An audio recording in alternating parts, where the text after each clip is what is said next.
Islas Pilipinas.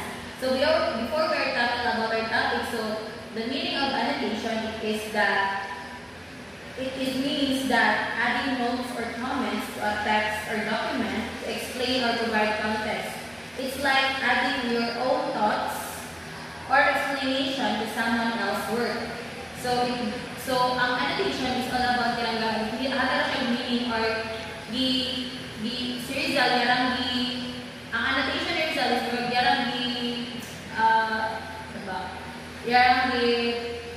ang mga kulang ng mga explanation sa katong Antonio Morga pero gitaganan ng more meaning, more explanation para masabtan.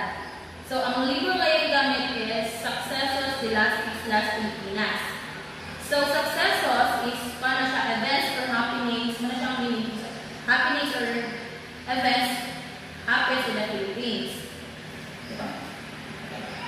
So what is Successos de las Pilipinas? So Successos de las Pilipinas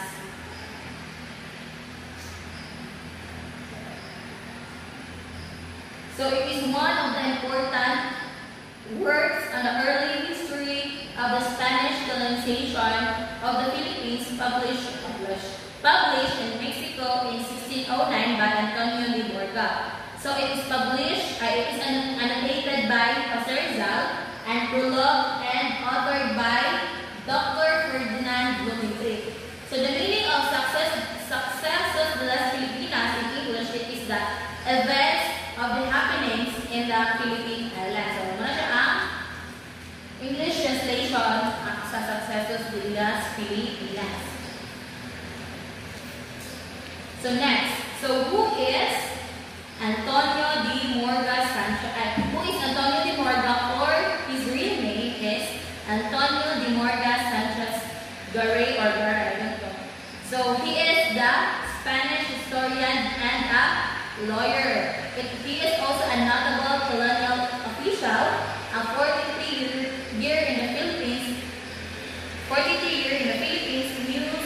New Spain and Peru. So Antonio de Morga stayed in the Philippines, then a colony in Spain from 1594 to 1604. So Antonio de Morga is also a deputy governor in the Philippines. He also established the audiencia and took over the function of judge or auditor.